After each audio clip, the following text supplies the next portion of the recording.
kecil, salah satu di KD kelas 12. Nah, ada 3 hal yang nantinya harus kalian pahami gitu ya. Yang pertama itu mengenai apa itu kas kecil ya, mengenai yang dimaksud dengan kas kecil itu apa. Kemudian yang kedua itu tujuan perusahaan membentuk dana kas kecil. Yang ketiga, manajemen dari pengelolaan kas kecil. Jadi nanti untuk mencatatnya itu seperti apa gitu ya. Nah, oke, kita mulai dari yang pertama. Kas kecil, apa sih itu yang dimaksud dengan kas kecil? Jadi gini anak-anak, perusahaan itu kan punya 2 jenis kas gitu ya, membentuk kas yang namanya kas besar dan kas kecil. Nah, kenapa harus dibedakan? Nah, itu nanti karena gini, perusahaan itu kan misal ya PT Indomaret gitu. Nah, PT Indomaret itu membentuk kas besar yang disimpan dalam bank gitu. Jadi misalnya punya rekening seperti ini ya, punya rekening kemudian disimpan dalam bank kas besarnya untuk membiayai pengeluaran-pengeluaran yang relatif besar. Jadi misalkan ya untuk pembelian barang dagang.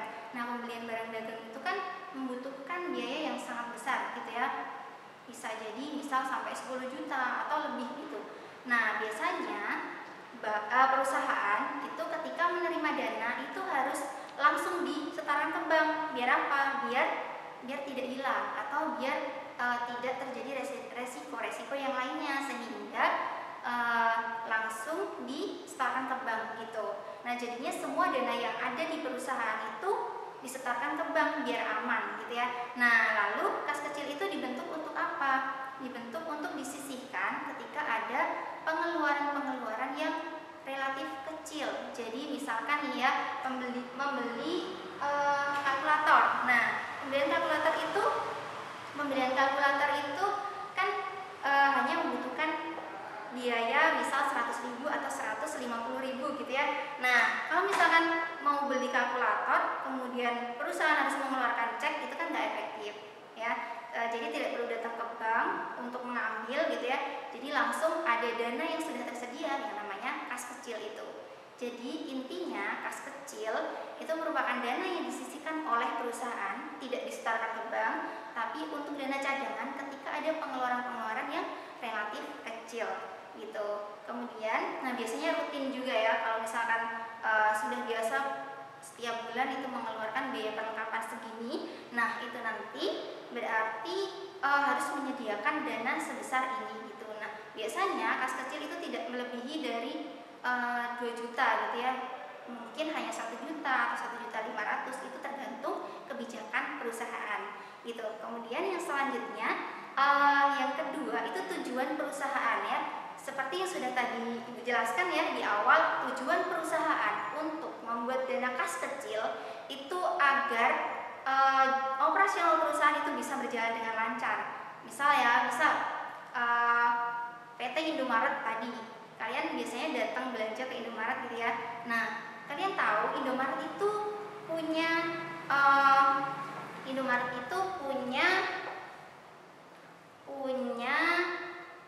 misalnya ya untuk operasionalnya itu mengeluarkan dana sebesar 300.000 untuk biaya listrik misal.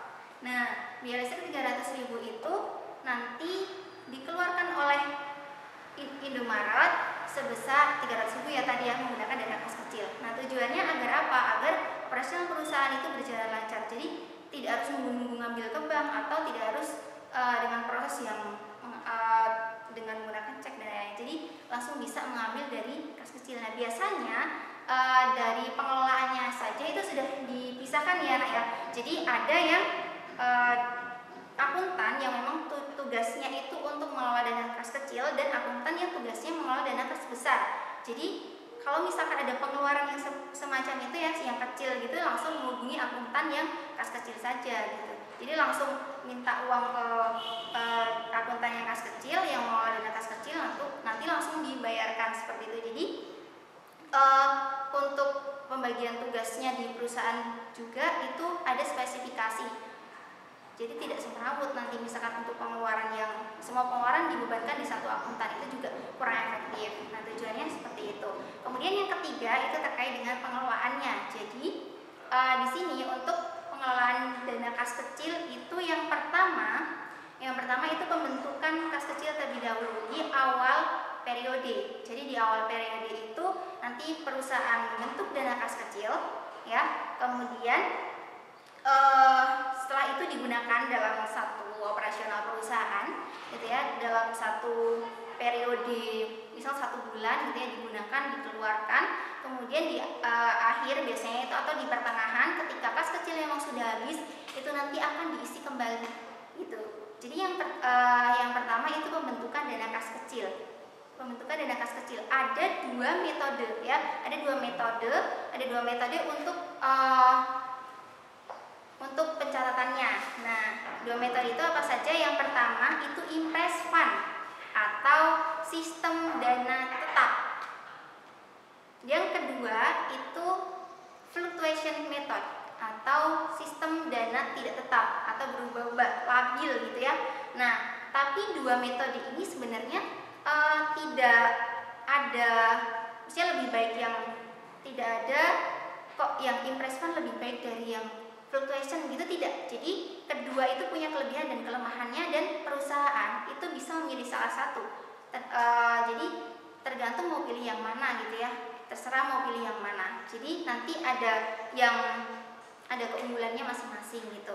Nah, kemudian yang pertama itu Ibu akan jelaskan terlebih dahulu mengenai sistem dana tetap atau impress fund itu seperti apa, gitu ya. Apa sih bedanya dengan yang fluctuation method dan kapan nanti perusahaan itu bisa menggunakannya, gitu. Oke, yang pertama sekarang yang impress fund terlebih dahulu. Impress fund itu adalah sistem pencatatan dana kas kecil yang tetap. Dalam artian yang tetap itu apanya, Bu? Yang tetap itu adalah saldonya. Jadi di awal sampai akhir saldo kas kecil akan tetap. Misalkan di awal ditetapkan 2 juta, maka sampai akhir itu akan tetap 2 juta. Jadi tidak akan berubah nilainya. Kemudian yang kedua nih ya, yang fluctuation method. Perbedaannya apa? Kalau yang impress fund tadi dana tetap, yang fluctuation method itu berbeda ya. Jadi berubah-ubah saldonya dari awal sampai akhir periode itu jumlahnya tidak sama atau berubah-ubah. Misal nih di bulan ini, bulan Juli itu ternyata pengeluarannya relatif kecil, gitu ya, relatif sedikit. Oh, berarti masih ada sisa banyak nih uang kas kecilnya. Jadi untuk bulan depan kita mengisinya itu lebih kecil saja, gitu. Jadi lebih sedikit dari bulan yang ini. Kemudian ketika nanti ternyata bulan depan itu pengeluarannya diperkirakan itu akan banyak, gitu. Jadi nanti saldonya itu ditingkatkan. Jadi lebih banyak lagi, gitu. Nah, jadi kalau misalkan menggunakan yang impress fund itu saldonya akan tetap, yang fluctuation itu akan berubah-ubah, gitu saldonya. Jadi ada penambahan atau ada pengurangan. Nah, sekarang kalau di akuntansi, gitu ya, pencatatannya itu sangat berbeda antara impress fund dan fluctuation.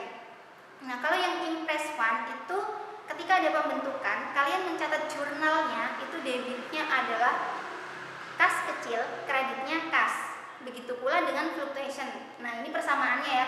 Kalau fluctuation itu juga sama, debitnya kas kecil, kreditnya kas. Nah, kenapa kas kecil itu di debit? Kenapa bertambah, gitu?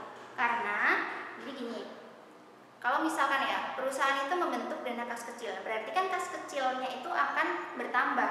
Nah, sedangkan kas kecil itu termasuk dalam kelompok harta, bukan utang maupun modal. Jadi ketika harta bertambah, maka kas kecil juga akan bertambah. Nah, gitu.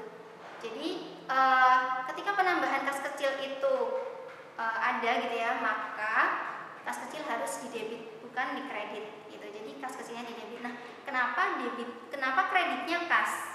Kenapa kreditnya kas, Bu? Ya, karena gini, kalau misalnya kita membentuk dana kas kecil ya, itu kan kita mengambil atau menyisihkan dana kas besar untuk dialokasikan ke kas kecil, sehingga dana kas besar itu akan berkurang, ya, dialokasikan ke kas kecil. Jadi berkurangnya kas kan juga termasuk kelompok aset. Jadi asetnya berkurang, maka dia harus dikredit.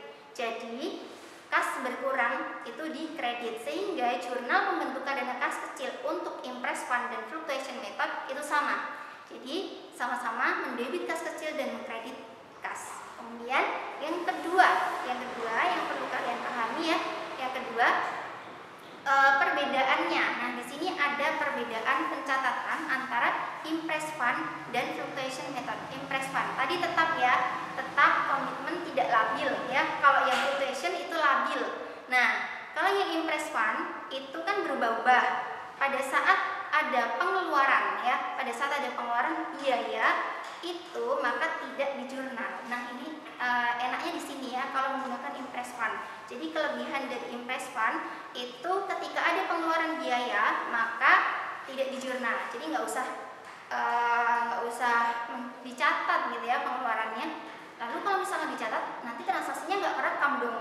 Iya, nanti nggak kerekam. Tapi untuk gantinya semua arsip nota gitu ya itu harus semua diarsipkan. Jadi tidak boleh ada yang keselip satupun. Nah, kalau misalnya keselip nanti tidak ada sumber pencatatannya. Kalau misalkan notanya hilang sedangkan uangnya nggak ada, nanti kalian nombok dong kalau nggak diarsipkan, ya kan? Nanti kalau misalkan nombok nanti bingung, akhirnya nangis kayak misal kalian di UP itu ya. Jadi semua nota itu harus ada, jadi harus diarsipkan gitu. Jadi nanti biar tidak ada resiko-resiko yang intinya merugikan kita sebagai akuntan gitu ya. Jadi harus cermat, harus diarsipkan semua itu nota-notanya gitu. Nah, kemudian untuk yang fluctuation method ya, ini kan berubah-ubah ya. Jadi setiap ada pengeluaran itu pasti dicatat. Jadi harus selalu dicatat gitu ya. Jadi misal nih ada pengeluaran biaya reparasi atap toko. Misal ada gempa nih, tokonya atapnya itu rusak gitu ya. Misalkan ya. Nah, itu kan harus mengeluarkan biaya perbaikan tuh. Nah, biaya perbaikan itu biasanya harinya misal 500.000 atau 600.000 itu diambilkan dari kas kecil. Nah, jurnalnya bagaimana? Nanti debitnya itu biaya-biaya, kreditnya itu kas kecil gitu. Jadi kenapa biaya didebit? Penambahan biaya itu selalu didebit dan berkurangnya kas kecil itu selalu dikredit gitu. Jadi setiap ada pengeluaran kas kecil harus dicatat seperti itu. Debit biaya-biaya, kredit kas kecil. Tergantung pengeluarannya ya. Jadi kalau misalkan pengeluarannya untuk membeli perlengkapan ya berarti debitnya perlengkapan gitu. Tapi kalau misalkan pengeluarannya untuk membiayai biaya ya udah berarti debitnya biaya. Itu pada saat pengeluaran. Jadi perbedaannya seperti itu. Jadi lebih simpel yang mana? Yang impress ya. Kalau yang untuk pencatatan pengeluaran jelas, karena kalau di impress itu memang tidak dicatat gitu ya. Oke, kemudian yang ketiga itu mengenai pengisian kembali kas kecil. Kalau misalnya kas kecil tidak digunakan untuk pengeluaran dan tidak diisi, nanti kan habis. Ketika besok ada pengeluaran lagi gimana? Nanti kan bingung ya. Nah, jadi harus selalu ada gitu. Jadi saldo kas kecil itu harus selalu ada setiap waktu, sehingga harus ada pengisian dana kas kecil lagi gitu. Jadi misal di tengah-tengah kok ternyata saldo kas kecilnya tinggal dikit, nah itu harus ditambah ditambah lagi. Nah, itu namanya transaksi pengisian dana kas kecil. Nah, jurnalnya seperti apa? Tentunya berbeda ya dari kedua metode ini. Yang metode impress fund itu harus dicatat lebih panjang daripada yang fluctuation method. Nah, ini keunggulannya. Jadi lebih, kalau misalkan untuk yang pengisian kembali itu lebih jelas, lebih simple yang fluctuation ya, bukan yang impress. Kalau tadi pada saat pengeluaran itu lebih simple yang impress, tapi kalau yang pengisian kembali lebih simple yang fluctuation method gitu. Nah, untuk yang impress fund gitu ya, itu kalian nanti mencatatnya itu di debit biaya-biaya yang dikeluarkan. Jadi semua nota yang kalian arsipkan tadi harus dikeluarkan, harus dicek saldonya berapa gitu. Ini saldonya tinggal segini, berarti harus ada pengeluaran segini dong. Nah, itu notanya harus ada semua. Nah, makanya nota kalian keluarkan, kemudian kalian catat satu persatu biayanya. Biaya listrik 500.000, perlengkapan 100.000 misal. Terus ada biaya reparasi 300.000. Nah, kalian jumlahkan. Jadi debitnya itu biaya-biaya, kreditnya kas gitu ya, karena kasnya berkurang untuk pengisian kembali kas kecil, kasnya berkurang. Nah kemudian yang fluctuation itu bagaimana Bu? Katanya lebih simpel. Iya, lebih simpel karena nanti debitnya itu hanya kas kecil, karena kas kecilnya bertambah karena diisi kembali, kemudian kreditnya itu kas besar gitu ya, karena kasnya berkurang untuk pengisian kembali. Sehingga nah kan hanya ada 2 jurnal ya. Jadi kalau misalkan di Impress Fund itu jadi debitnya itu biaya-biaya yang dikeluarkan, kreditnya kas, kemudian yang fluctuation method itu debitnya kas kecil, kemudian kreditnya kas. Itu perbedaannya. Jadi di sini dari kedua metode ini semuanya bisa digunakan oleh perusahaan. Jadi misalkan perusahaan itu memang pengen menggunakan yang lebih simpel karena pengeluarannya banyak gitu ya, dan pengen nyimpen nota aja gitu ya. Nah jadi akhirnya ketika setiap pengeluaran itu nggak akan dicatat gitu ya, terus dicatatnya pada saat pengisian kembali, maka perusahaan bisa menggunakan yang Impress Fund. Misal perusahaan juga jelas ya dalam pengeluaran per bulannya itu selalu sama, jadi tidak berbeda-beda, tidak ada fluktuasi, tidak berubah-ubah. Misalkan bulan ini ada biaya listrik segini dan biaya telepon segini, nah untuk bulan depan ternyata kok sama dan bulan depannya lagi memang sama, itu kan tetap ya. Jadi lebih baik menggunakan yang Impress Fund. Tapi kalau misalkan ternyata kok perusahaan itu dalam dalam operasionalnya itu pengeluarannya kok selalu berubah-ubah, misal bulan depan kok ternyata lebih tinggi gitu ya, diprediksi akan lebih tinggi, dan atau bulan depannya lagi akan lebih rendah gitu ya, maka nanti perusahaan akan memilih yang fluctuation method gitu ya. Jadi semoga bisa dipahami pemaparan dari Bu Fitri terkait dengan pembentukan dana kas kecil dan perbedaan antara fluctuation method dan Impress Fund ya. Semoga bisa dipahami. Kita lanjutkan di pertemuan selanjutnya. Terima kasih. Assalamualaikum warahmatullahi wabarakatuh.